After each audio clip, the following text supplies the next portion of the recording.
So this has been one of the most frustrating seasons as a Seahawks fan. This has been one of the most frustrating seasons as a Seahawks fan, and I've been a Seahawks fan most of my life. And I'm especially frustrated by Pete Carroll's unwillingness to implement a tactical change in terms of defense.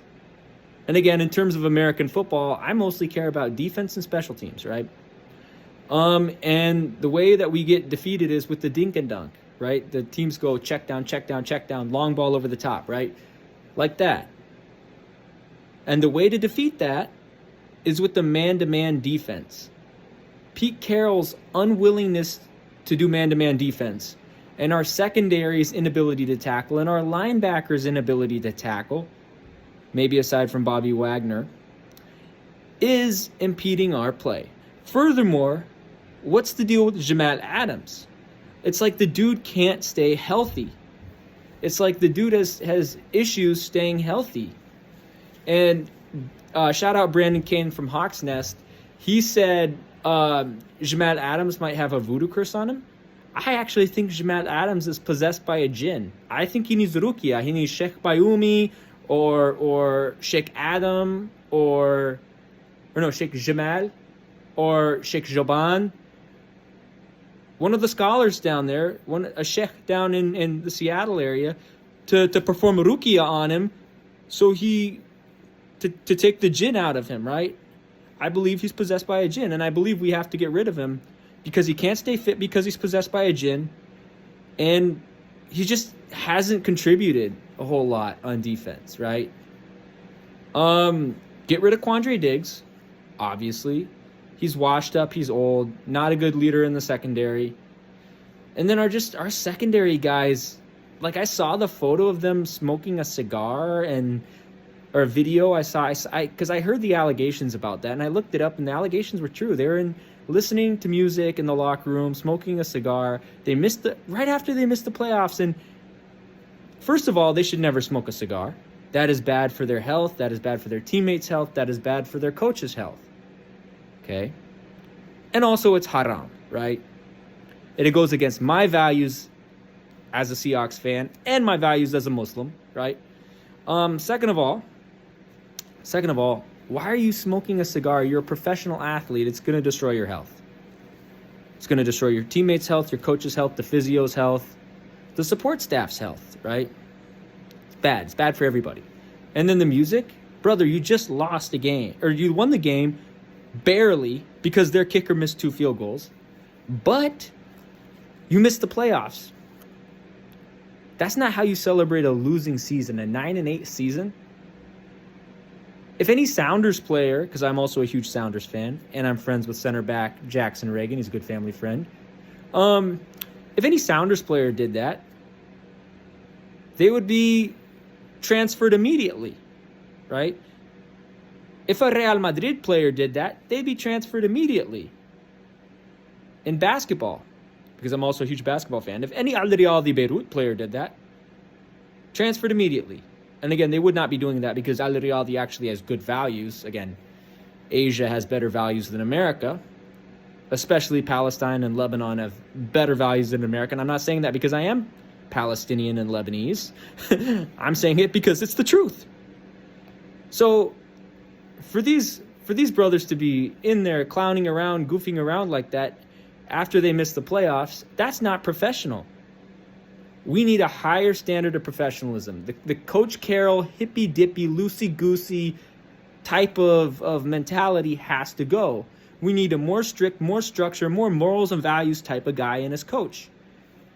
Maybe the Seahawks also need to hire better sports psychologists. Maybe they also need to hire Sheikh Jamal or Sheikh Bayumi or Sheikh Joban as like a morals and values as a sort of mentor to teach the guys in ethics and morals and values. But there's something that needs to happen. Seahawks need a new strength coach. They need maybe even hire Khabib Nurmagomedov or Fadi Al-Khatib as a strength and conditioning coach or as a mentor or something. If you don't go the route of maybe hiring part-time Sheikh Bayumi or Sheikh Jamal or Sheikh Joban as a mentor, right? And morals and values and ethics and whatnot. And then start enforcing better habits. No clubbing, no partying, you know. This is what needs to happen, in my opinion. Look, if I was on the Seahawks and my teammates were smoking cigars in the locker room, no matter what, I would say something. I would address that. I say, brothers, we're not doing this. This is bad for everybody's health, brother. This is not good. And then smoking cigar and listening to music in the locker room. Like, I was like, come on, brother, we're not doing this. Let's create a good environment. Let's create a good example. You know, we'd have a whole discussion about it. You know. So, and this is where the younger generation, I think, the younger generation has just been brainwashed by like these individualistic, capitalistic, postmodernist, Western, Anglo-Saxon, and American values, right? The younger generation needs to adopt more traditional values, you know, more hard work, more halal values, right? And this is not only my critique as, you know, as someone who is Muslim and as someone who has roots in the global East as well as the global West, but it's also my critique as someone who grew up in the Pacific Northwest, as someone who's been, again, almost 30 years in the Pacific Northwest, right? So I see this as a broader pattern of behavior amongst young people in the Pacific Northwest, right? And as someone I'm a little bit older than Julian Love. I'm like 1 year older than Julian Love, right? So I'm about the same age as like DK Metcalf. I'm a year younger than Quandre Diggs, to put things in reference. A couple years younger than Jamal Adams, right? So if I'm in that locker room, I'm saying, brothers, because I would probably play as a DB. My uncle Daoud played DB at Yale. He played as a DB at Service. You know, he was like 5-ish years ahead of Mark Schlereth, maybe 6 years ahead of Mark Schlereth. So that era, the late 70s era at Service, right? So for me, it's like, okay, brothers, you know, I just take over as the leader. It's like, okay, brothers, we're not doing this. First of all, this is haram. Second of all, this is like not good, right? This is not good for health. We just played a game. We need to do whatever recovery techniques, foam roll stretch, you know, treatment after game, whatever.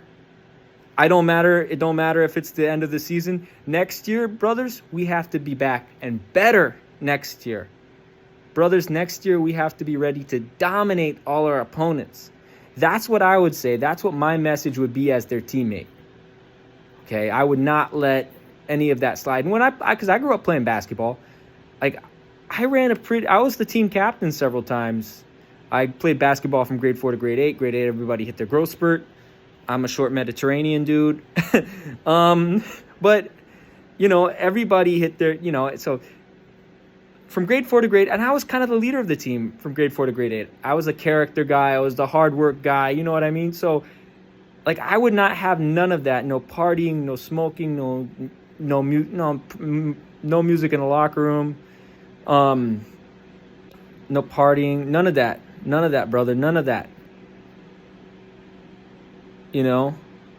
None of that. We're here to focus. We're here to win. Like, none of that. Especially...